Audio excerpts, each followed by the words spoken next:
완벽하고 흠결 없는 이상향, 속세를 떠나서 영원히 아름다운 자연 속에 머물고 싶다는 아주 절절한 시를 쓴 남자가 있습니다. 청취자님 한번 상상해 보세요. 네, 문장만 들으면 되게 순수하고 낭만적인 분 같네요. 그렇죠. 그런데 이토록 감성적인 낭만주의자가 사실은 그 수많은 정적들의 목이 달아나는 핏빛 쿠데타의 생존자라면 어떨까요? 심지어 그 피바람 속에서 권력의 정점에 오른 엄청나게 냉혹한 정치인이라면요. 와, 상상에 잘 안 가는데요. 완전히 다른 두 사람을 합쳐놓은 것 같네요. 아니 거기다 한술 더 떠서 뒤에서는 고리대금업으로 떼돈을 긁어모으고 있던 탐욕스러운 자본가였다면 믿어지십니까? 진짜요? 그건 좀 약간 배신감마저 드는 설정인데요. 그러니까요. 오늘 우리는 한 폭의 경이로운 그림, 그리고 그 그림 앞에 섰던 사람들의 거대하고 위선적이면서도 또 지극히 인간적인 모순을 파헤쳐 보려고 합니다. 이번 심층 탐구를 위해 저희가 세 가지 출처 자료를 준비했죠. 네, 맞습니다. 첫 번째는 너무나 유명하죠. 조선의 턴제화가 안견이 남긴 불멸의 산수와 몽유도원도의 시각자료입니다. 그리고 두 번째는 이 그림을 둘러싸고 안평대군 화가 안견, 그리고 학자 정인지가 늦은 밤 서재에서 나눴던 아주 내밀한 대화의 기록이고요. 네, 그리고 마지막 세 번째 자료가 바로 제가 방금 말씀드린 그 모순의 극치, 천재 관료 정인지의 민낯이 낱낱이 적힌 백과사전 기록과 그가 편찬에 참여했던 고문원의 이미지들입니다. 사실 이 세 가지 자료를 이렇게 겹쳐보면 아주 기묘한 화학 반응이 일어납니다. 보통 우리는 옛날 예술 작품을 볼 때 아름답다 이렇게 칭송하고 끝내잖아요. 그렇죠. 아니면 위인전 읽을 때처럼 그 사람의 위대한 업적만 딱 기억하고 넘어가거나요. 맞아요. 하지만 이 잔료들이 교차하는 지점을 자세히 들여다보면 완벽한 이상을 꿈꾸는 예술가, 그 진짜 진흙탕을 구르는 현실 정치, 그리고 그 사이에서 끝없이 분열하는 인간의 복잡한 내면이 아주 적나라하게 드러나 있습니다. 아, 오늘 너무 기대가 되는데요. 그래서 청취자님, 이번 심층 탐구의 목표는 단순히 옛날 그림이나 역사적 인물을 알아보는 게 아닙니다. 완벽한 꿈과 지극히 현실적이고 모순적인 인간의 삶이 어떻게 한 폭의 비단 위에서 충돌하고 교차하는지 파악하는 겁니다. 자, 그럼 바로 들어가 보죠. 네, 좋습니다. 어디서부터 시작할까요? 청취자님, 저와 함께 15세기의 어느 늦봄으로 가보시죠. 비냄새가 아주 옅게 스며든 안평대군의 서재입니다. 방 안에는 몽유도원도의 그 황금빛 비단결이 은은하게 빛나고 있죠. 등잔불이 흔들릴 때마다 그림 속 산새와 붉게 번지는 복숭아꽃들이 마치 살아 움직이는 것처럼 꿈틀거립니다. 와, 분위기가 진짜 생생하게 그려지네요. 그 방 안의 공기는 아마 굉장히 무거우면서도 팽팽했을 겁니다. 안평대군은 자신의 꿈이 날아갈까 봐 두루마리 끝을 가볍게 누르고 있었을 거고요. 맞아요. 그리고 맞은편에는 당대 최고의 지식인 정인지가 숨을 죽이고 그림을 빨아들이듯 쳐다보고 있었겠죠. 왜냐하면 이 그림은 그냥 안견이 상상해서 뚝딱 그린 게 아니잖아요. 네, 이 그림은 안평대군이 꾼 아주 구체적인 꿈에서 시작되었습니다. 그 하룻밤의 기묘한 기록을 보면 이 꿈의 디테일이 좀 소름 돋는 구석이 있어요. 어떤 부분이요? 보통 꿈을 꾸면 시각적인 걸 묘사하잖아요. 뭐 산이 높았다, 꽃이 예뻤다. 그런데 안평대군이 묘사한 꿈의 핵심은 시각이 아니었습니다. 소리와 감각이었어요. 아, 기록에 보면 노젓는 소리도 안 들리고 발도 땅에 안 닿는 흰 안개 속을 지났다고 나오죠? 네, 그리고 여기서 제일 기묘한 묘사가 나옵니다. 대군이 물소리를 들었는데 그게 귀로 듣는 물리적인 소리가 아니라 마음 안에서 울리는 물소리를 들었다고 하거든요. 마음 안에서 울리는 물소리요. 와, 진짜 초현실적이네요. 게다가 안개를 지나서 산속에서 천비, 그러니까 신선세상의 여인들을 만나는데 그 여인들이 대군한테 이렇게 경고를 합니다. 여기는 오래 머물 수 없는 곳입니다. 아니, 거기서 안평대군의 반응이 참 신기하더라고요. 보통 그런 환상적인 낙원을 발견했는데 곧 쫓겨난다고 하면 너무 아쉽거나 막 화가 나야 정상이잖아요. 그렇죠. 더 있게 해달라고 떼를 쓰거나요. 그런데 안평대군은 오히려 그 사실을 아주 담담하게 받아들였다고 기록되어 있어요. 그게 바로 안평대군이 가진 깊이입니다. 꿈속의 모든 게 너무 또렷하고 완벽하니까 역설적으로 이곳이 인간이 영원히 머물 곳은 아니구나, 이걸 직감한 거죠. 아, 봄날 꽃이 피어도 오래 두지 않는 하늘의 뜻처럼요. 네, 맞습니다. 아름다움이 가진 그 찰나성, 덧없음을 본능적으로 이해하고 받아들인 겁니다. 자, 근데 전문가님, 제가 이 대화 기록을 보다가 진짜 흥분해서 자리에서 벌떡 일어날 뻔한 대목이 있거든요. 어떤 대목인가요? 정인지가 화가 안견한테 묻잖아요. 전하께서 마음속 물소리라고 하셨는데 자네는 이 계곡의 물줄기를 도대체 무엇으로 그렸소? 이렇게요. 그때 안견이 한 대답 혹시 기억하세요? 그럼요. 숨입니다. 라고 대답했죠.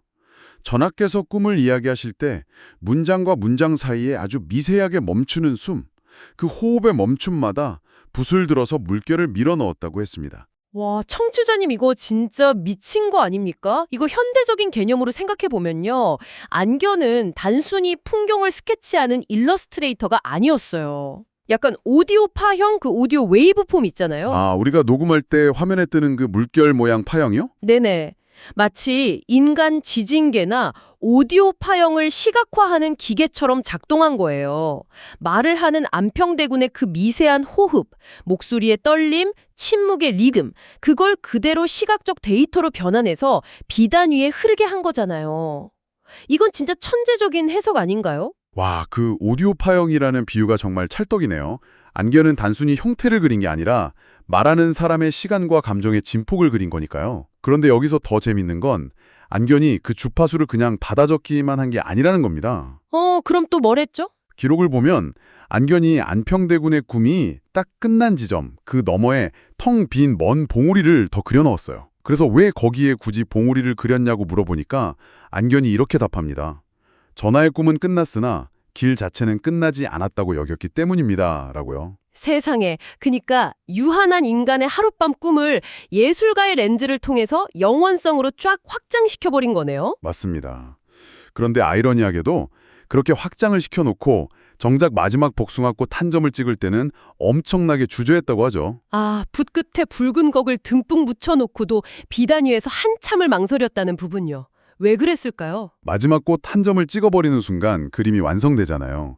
그건 곧 전하의 완벽한 꿈이 닫혀버리고 이 낙원과 영영 이별하는 것 같아서 두려웠다는 겁니다. 근데 잠시만요. 저는 이 대목에서 약간 뭐랄까 좀 삐딱한 생각이 들기도 하거든요. 이거 안견의 약간 과장된 퍼포먼스 아닐까요? 나 이만큼 전하의 꿈에 몰입했다. 이걸 보여주기 위한 제스처 같은 거요. 충분히 그렇게 보실 수도 있습니다. 현대인의 시각에서는 좀 극적으로 보이니까요. 하지만 당시 15세기 조선 왕실의 상황을 맥락적으로 연결해보면 그 주저함은 단순한 퍼포먼스 이상이었을 가능성이 높습니다. 현실의 퍽퍽함과 관련이 있나요? 엄청나게 관련이 있죠. 당시 왕실은 그야말로 살얼음판이었거든요. 권력을 둘러싸고 언제 피바람이 불지 모르는 상황이었어요. 이런 숨막히는 현실 속에서 몽유도원도라는 그림은 안평대군과 안견에게 유일한 피난처였던 거죠. 팍팍한 현실에서 도망칠 수 있는 산소호흡기 같은 거였군요. 그러니까 그 마지막 점을 찍어서 피난처의 문을 닫아버리는 게 진짜 심리적으로 두려웠을 수 있겠네요. 현실이 너무 끔찍하니까요. 정확합니다. 그만큼 절박했던 거죠. 좋습니다. 그럼 이제 시선을 그림 자체에서 돌려서 그 서재 안에서 그림을 뚫어지게 바라보던 사람, 당대 최고의 학자 정인지에게로 가보겠습니다. 그는 그림에다가 어찌하면 속세의 얼매임을 벗어나 신선 세상에서 놀 수 있으랴 이렇게 썼잖아요. 네, 아주 절절하게 썼죠. 그런데 청취자님, 이 감성적인 시를 쓴 사람의 현실 이력서를 보면 진짜 머리가 좀 멍해지더라고요. 이게 진짜 같은 사람이 맞나 싶어서요. 세 번째 자료인 정인지의 백과사전 기록을 보면 그 극명한 두 얼굴이 나옵니다. 몽유도원도 앞에서는 현실을 도피하고 싶어하던 그 낭만주의자가 현실에서는 1414년 과거의 장원급제하고 세종의 전폭적인 신임을 받은 당대 최고의 엘리트였거든요. 엘리트 중에서도 최상위 엘리트였죠. 훈민정음 창제에 참여하고 서문도 썼잖아요. 게다가 역법, 그러니까 칠정산 4편 같은 것도 정비했고요. 맞습니다. 거기다 고려사 같은 방대한 역사서 편찬도 주도했죠. 저희가 준비한 고문원 이미지들에 찍힌 그 붉은 도장들이 다 정인지의 손을 거친 겁니다. 근데 전문가님, 저는 여기서 하나 궁금한 게요. 그 달력 정비하고 역사서 쓴 게 그렇게까지 대단한 권력인가요? 엄청난 겁니다. 조선시대에 달력을 만들고 하늘의 움직임을 계산하는 건 단순한 과학이 아니라 시간과 우주를 통제하는 왕의 신성한 권력이었어요. 그걸 정인지가 설계했다는 건 그가 문자 그대로 조선이라는 국가의 시스템 소프트웨어를 직접 코딩한 설계자라는 뜻입니다. 와, 거의 매트릭스의 아키텍트 같은 존재네요. 여기서 진짜 흥미로운 질문이 생기는데요. 데이터랑 논리에 미쳐있는 고위 관료이자 국가 시스템의 설계자가 왜 그날 밤 그림 앞에서는 세상을 등지고 신선이 되고 싶다고 그렇게 감성적인 시를 썼을까요? 그 간극이 참 기묘하죠. 솔직히 저는 이거 약간 기만처럼 느껴지기도 하거든요. 현대에 잘 나가는 대기업 CEO들이 치열하게 경쟁사 다 짓밟아 놓고 주말에는 명상 리트릿 가서 모든 걸 비우고 자연으로 돌아가고 싶다 이러는 거랑 똑같잖아요. 그렇게 속세가 싫으면 관직을 내려놨어야죠. 안 그래요? 굉장히 날카로운 지적입니다.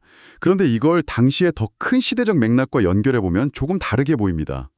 왜 관직을 안 내려놓았냐? 사실은 못 내려놓은 거기도 하거든요. 네, 왜요? 정인지가 그 찬시를 쓴 게 1447년이에요.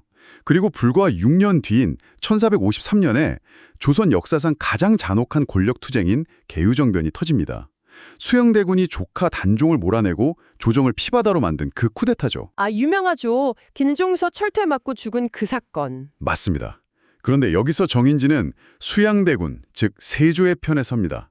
그리고 정난공신 1등에 책록되고 나중에는 영의정까지 오르죠. 잠시만요. 아니 속세가 싫다면서요. 신선세상 가고 싶다던 분이 쿠데타 1등 공신이요? 정적들 숙청하는 살생부야 도장을 찍어 가면서 권력 최정점에 올랐다는 거잖아요. 이건 현실주의자를 넘어서서 엄청난 기회주의자 아닌가요? 역사가들의 평가도 사실 그 지점에서 갈립니다. 어떤 사람들은 변절자라고 비판하고 어떤 사람들은 난세의 현실주의자라고 평가하죠. 저희가 여기서 어느 한쪽의 정치적 평가나 도덕적 잣대를 지지하려는 건 아닙니다만 역사적 기록을 바탕으로 그의 심리를 분석해 볼 수는 있습니다. 심리적인 관점이요? 네, 당시 정치판은 한번 밀려나면 가문 전체가 박살나는 데스매치였습니다. 정인지는 어린 단종을 지키려는 세력과 수양대군이라는 거대한 권력 사이에서 살아남기 위해 극도의 스트레스를 받았을 겁니다.